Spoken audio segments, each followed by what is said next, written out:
Hey guys, it's Woody the Unexceptional Gamer, and I'm bringing you Mail Monday. For those of you that are new around here, this is where I take a look at your messages and give you my answers in my best effort to help you.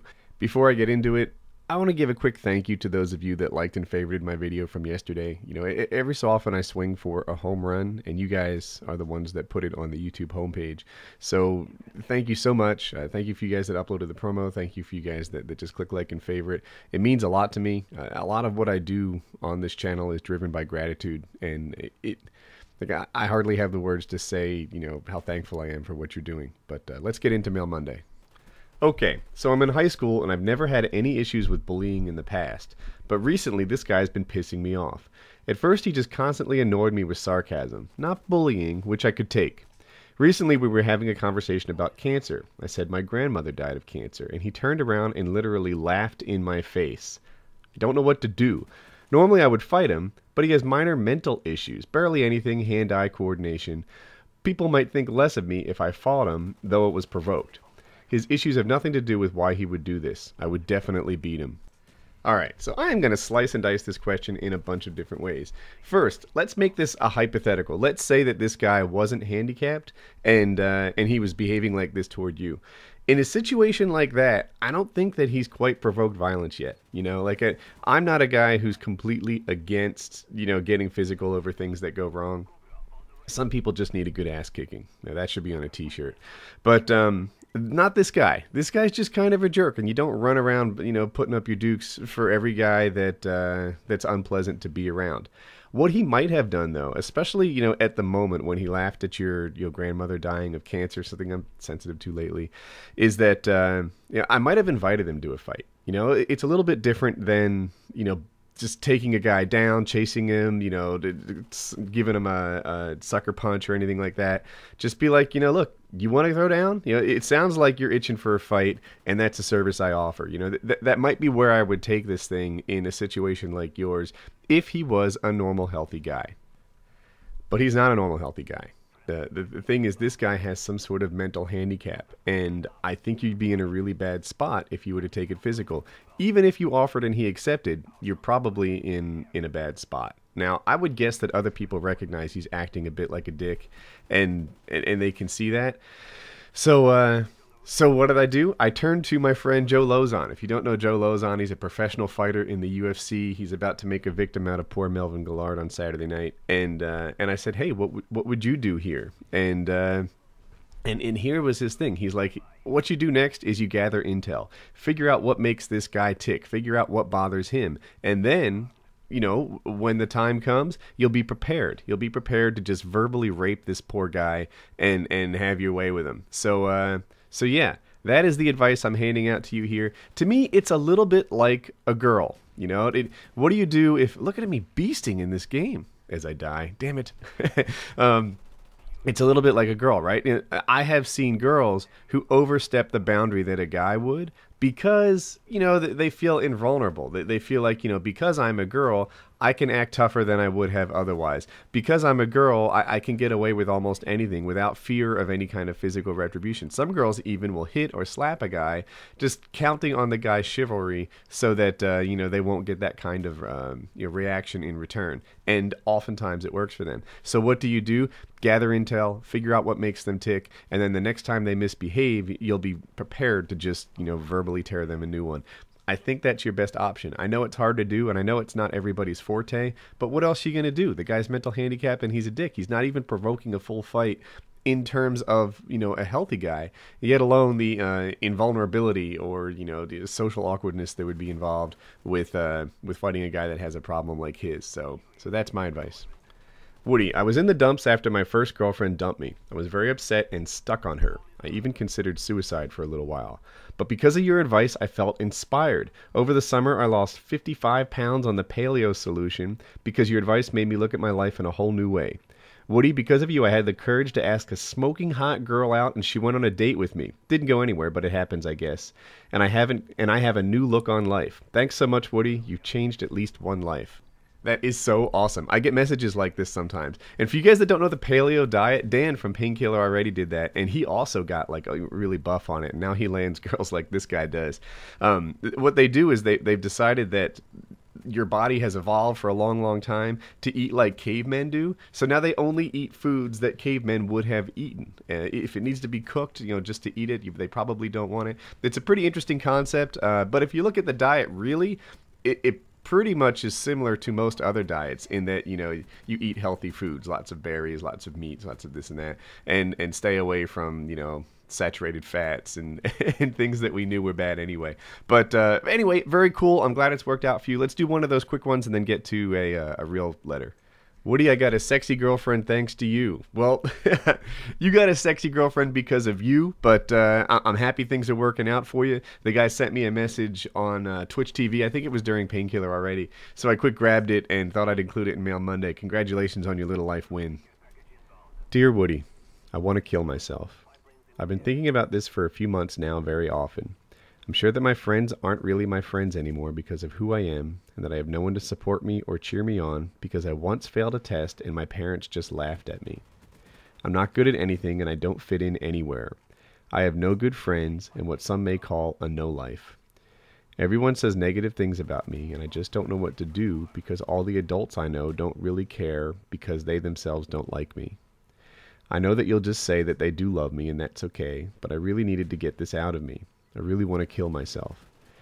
I want to get good grades and be smart and athletic, but everyone and everything is confusing me because everything is mixed up and I feel depressed and sad a lot. If you can help me, that would be really cool, but if you can't, that's okay, since nobody can probably tell me what I really need. Alright, so this letter hit home with me. Long-term subs know that I've been where you are. I've been exactly where you are. I've had the bad grades. I've had the lack of support.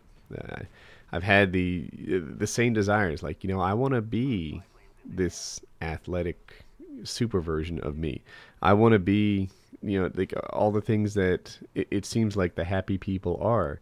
Yet for some reason, it just wasn't coming to me. And yeah, so a big part of the challenge in these things is that alone feeling that you detailed so well. That notion that you would, if you had a little help, then you could get yourself out of this thing. That it's just not going your way. Nobody's on your team, and because of that, there's this gigantic struggle. And yeah. It's funny, you kind of disarmed me at one point when you said, I know that you'll just say that they do love me and that it's okay. And it's like, yeah, that is kind of what I was going to say. I was going to say your parents do love you. I was going to say that you should talk to them. I'm not completely against, drugs in a situation like this. I'm talking about legal drugs, like seeing a psychiatrist. And seeing if they can give you something to just sort of lift you up, to get you out of where you are right now. Because, where you are right now isn't a good place. It's a bad place. And all right, all the other thing, and I've said this in other videos, is at your age, right? You don't say your age here, but you sound like you're in high school. I don't think people would expect you to be able to solve all your problems on your own. It is normal and healthy and okay to get some help here. Your parents are supposed to be on your side in a situation like this. And I know you said you're not seeing it, but I think you need to give them another chance. I think you need to sort of level with them with this, Mom, this is fucking serious, like kind of tone. And see if you can get the help that you're looking for. Although I wouldn't advise cursing at them like I just did. But, sit them down, get some attention, and let them know that you're struggling here. And that, if I was a parent and this was happening, it would be like, all right, these are the moments where my parental report card is going to get handed out. And this sort of thing needs to be taken seriously.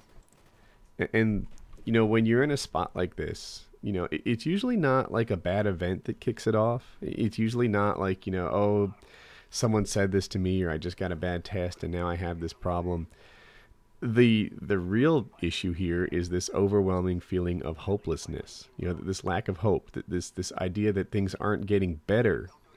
That's what sucks, right? That's what is so hard to deal with, everyone bumps into rough times. You know, family members can die, and that's freaking brutal. But you know that you get through it. You know that time can heal these things. But the things that you talked about, like, look, I'm a no life. I have no friends. My parents don't like me. I'm failing in school. You know, what I see in my future, what I see ahead of me, isn't something that I, find worth living for. That's the toughest thing to deal with. And, I wish I had more to offer. I can say this. I can say I've been there, right? You know, for you guys that aren't long-term subs, I graduated high school with a 1.98 GPA, right? Lower than a C. And I know that doesn't work for Europeans, but just horribly bad. Maybe that'll work. I had no future. I had, everything going wrong.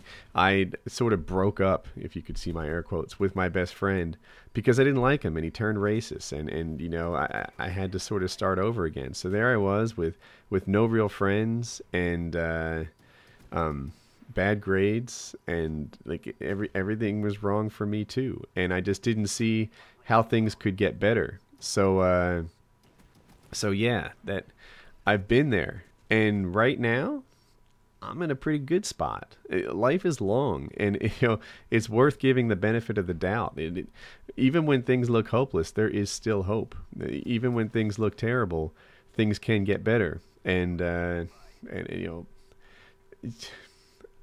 fact that you've hit a rough spot in your teenage years does not at all mean that that you're not going to hit some smooth sailing in the near future. So.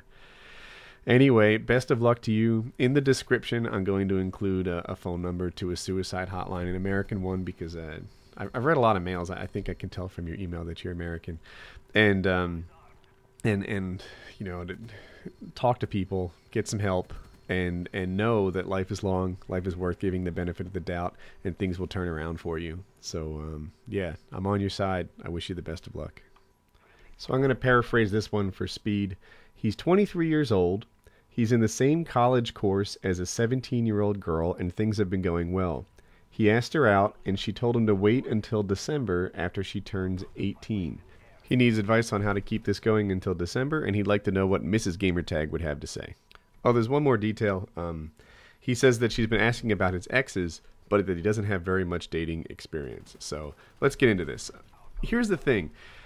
I'm not sure she's into you. The fact that she said that she gave you this, wait until I'm older type line, very well may mean that she doesn't know how to let you down gently. And because you don't have any experiences with prior girlfriends, I kind of wonder if you just have a hard time telling that she's letting you down gently versus, whether she really, really digs you or not.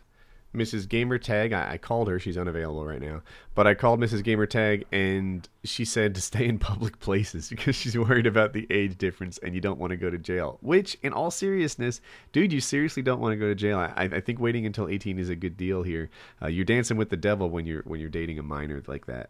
And my last point on how to keep it going, which was the core of your question, I think you just need to keep being charming in class and, maybe not seem like such an easy boyfriend for her to have.